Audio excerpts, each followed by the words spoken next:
نحمده ونصلي على رسوله الكريم اما بعد فاعوذ باللہ من الشیطان الرجیم بسم اللہ الرحمن الرحیم۔ آج ہم سورۃ الکاف کی آیت نمبر 83 سے 98 تک تلاوت کریں گے انشاءاللہ۔ شروع کرتے ہیں۔ وَيَسْأَلُونَكَ عَنْ ذِي الْقَرْنَيْنِ قُلْ سَأَتْلُو عَلَيْكُمْ مِنْهُ ذِكْرًا۔ آپ سے ذوالقرنین کا واقعہ یہ لوگ دریافت کر رہے ہیں، آپ کہہ دیجئے کہ میں ان کا تھوڑا سا حال تمہیں پڑھ کر سناتا ہوں۔ تفسیر۔ یہ مشرکین کے اس تیسرے سوال کا جواب ہے جو یہودیوں کے کہنے پر انہوں نے نبی صلی اللہ علیہ وسلم سے کیے تھے۔ ذوالقرنین کے لفظی معنی دو سینگوں والے کے ہیں۔ یہ نام اس لیے پڑا کہ فی الواقع اس کے سر پر دو سینگ تھے، یا اس لیے کہ اس نے مشرق میں جا کر طلوع شمس کی جگہ پر قرن شمس کو دیکھا اور پھر مغرب میں جا کر غروب شمس کی جگہ میں قرن شمس کا مشاہدہ کیا۔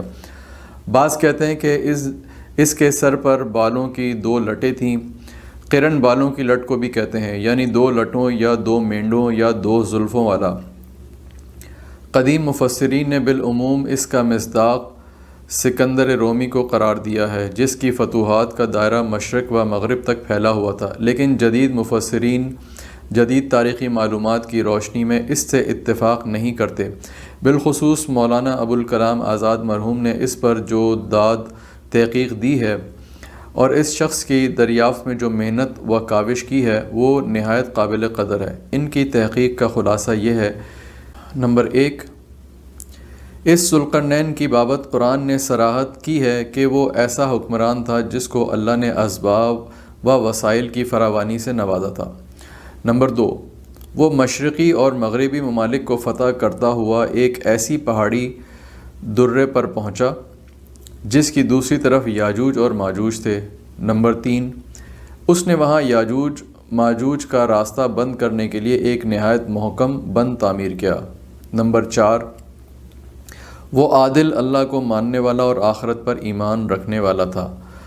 نمبر 5، وہ نفس پرست اور مال و دولت کا حریص نہیں تھا۔ مولانا مرحوم فرماتے ہیں کہ ان خصوصیات کا حامل صرف فارس کا وہ عظیم حکمران ہے جسے یونانی سائرس، عبرانی خورس اور عرب کئی خسرو کے نام سے پکارتے ہیں۔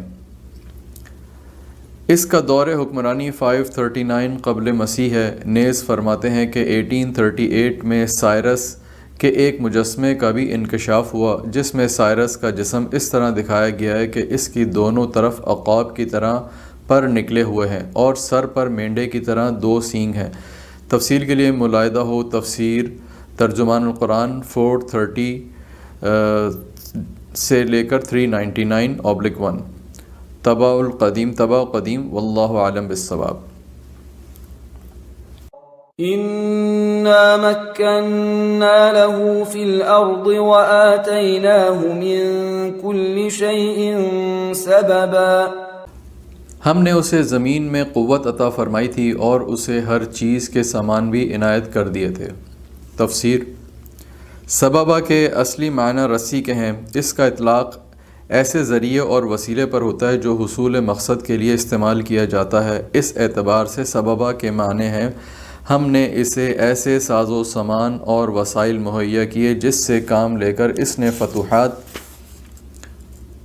حاصل کیں، دشمنوں کا غرور خاک میں ملایا اور ظالم حکمرانوں کو نیست و نابود کیا۔ فأتبع سببا، وہ ایک راہ کے پیچھے لگا۔ تفسیر۔ دوسرے سبب کے معنی راستے کیے گئے ہیں، یا یہ مطلب ہے کہ اللہ کے دیے ہوئے وسائل سے مزید وسائل تیار اور مہیا کیے، جس طرح اللہ کی پیدا کردہ لوہے سے مختلف قسم کے ہتھیار اور اسی طرح دیگر خام مواد سے بہت سی اشیاء بنائی جاتی ہیں۔ حتى إذا بلغ مغرب الشمس وجدها تغرب في عين حمئة ووجد عندها قوما قلنا يا ذا القرنين إما أن تعذب وإما أن تتخذ فيهم حسنا۔ یہاں تک کہ سورج ڈوبنے کی جگہ پہنچ گیا اور اسے ایک دلدل کے چشمے میں غروب ہوتا ہوا پایا، اور اس چشمے کے پاس ایک قوم کو بھی پایا۔ ہم نے فرما دیا کہ اے ذوالقرنین، یا تو انہیں تکلیف پہنچائے یا ان کے بارے میں تو کوئی بہترین روش اختیار کرے۔ تفسیر: عین سے مراد چشمہ یا سمندر ہے، حمیۃ کیچڑ، دلدل یا گرم، وجدہ پایا یعنی دیکھا یا محسوس کیا۔ مطلب یہ کہ ذوالقرنین جب مغربی جہت میں ملک پر ملک فتح کرتا ہوا اس مقام پر پہنچ گیا جہاں آخری آبادی تھی، وہاں گدلے پانی کا چشمہ یا سمندر تھا جو نیچے سے سیاہ معلوم ہوتا تھا۔ اسے ایسا محسوس ہوا کہ گویا سورج اس چشمے میں ڈوب رہا ہے۔ ساحل سمندر سے یا دور سے جس کے آگے حد نظر تک کچھ نہ ہو، غروب شمس کا نظارہ کرنے والوں کو ایسا ہی محسوس ہوتا ہے کہ سورج سمندر میں یا زمین میں ڈوب رہا ہے، حالانکہ وہ اپنے مقام آسمان پر ہی ہوتا ہے۔ قلنا، ہم نے کہا بذریعہ وحی۔ اسی سے بعض علماء نے ان کی نبوت پر استدلال کیا ہے، اور جو ان کی نبوت کے قائل نہیں ہیں وہ کہتے ہیں کہ اس وقت کے پیغمبر کے ذریعے سے ہم نے اس سے کہا، یعنی ہم نے اس قوم پر غلبہ دے کر اختیار دے دیا کہ چاہے تو اسے قتل کرے یا قیدی بنا لے یا فدیہ لے کر یا بطور احسان چھوڑ دے۔ قال أما من ظلم فسوف نعذبه ثم يرد إلى ربه فيعذبه عذابا نكرا۔ اس نے کہا کہ جو ظلم کرے گا اسے تو ہم بھی اب سزا دیں گے، پھر وہ اپنے پروردگار کی طرف لوٹایا جائے گا اور وہ اسے سخت تر عذاب دے گا۔ تفسیر: یعنی جو کفر اور شرک پر جمع رہے گا اسے ہم سزا دیں گے، یعنی پچھلی غلطیوں پر مواخذہ نہیں ہوگا۔ وَأَمَّا مَنْ آمَنَ وَعَمِلَ صَالِحًا فَلَهُ جَزَاءً الْحُسْنَى وَسَنَقُولُ لَهُ مِنْ أَمْرِنَا يُسْرًا۔ ہاں، جو ایمان لائے اور نیک اعمال کرے اس کے لیے تو بدلے میں بھلائی ہے، اور ہم اسے اپنے کام میں بھی آسانی کا حکم دیں گے۔ ثُمَّ أَتْبَعَ سَبَبًا، پھر وہ اور راہ کے پیچھے لگا۔ تفسیر: یعنی اب مغرب سے مشرق کی طرف سفر اختیار کیا۔ حتى إذا بلغ مطلع الشمس وجدها تطلع على قوم لم نجعل لهم من دونها سترا۔ یہاں تک کہ جب سورج نکلنے کی جگہ تک پہنچا تو اسے ایک ایسی قوم پر نکلتا پایا کہ ان کے لیے ہم نے اس سے کوئی اور اوٹ نہیں بنائی۔ تفسیر: یعنی ایسی جگہ پہنچ گیا جو مشرقی جانب کی آخری آبادی تھی، اس کو مطلع الشمس کہا گیا ہے، جہاں اس نے ایک ایسی قوم دیکھی جس کے مکانات نہیں تھے اور وہ میدانوں اور صحراؤں میں بسیرا کیے ہوئے تھی، اور ان کے اور سورج کے درمیان کوئی پردہ اور اوٹ نہیں تھی، یعنی وہاں پر کوئی درخت، پہاڑ اور عمارتیں نہیں تھیں جو ان پر سورج کی شعاؤں کے پڑنے سے مانع ہوتیں۔ كذلك وقد أحطنا بما لديه خبرا۔ واقعہ ایسا ہی ہے اور ہم نے اس کے پاس کی کل خبروں کا احاطہ کر رکھا ہے۔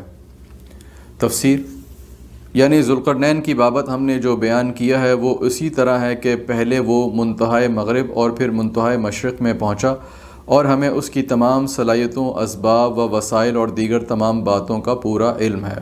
ثم أتبع سببا، پھر ایک سفر کے سامان میں لگا۔ تفسیر: یعنی اب اس کا رخ کسی اور طرف کو ہو گیا۔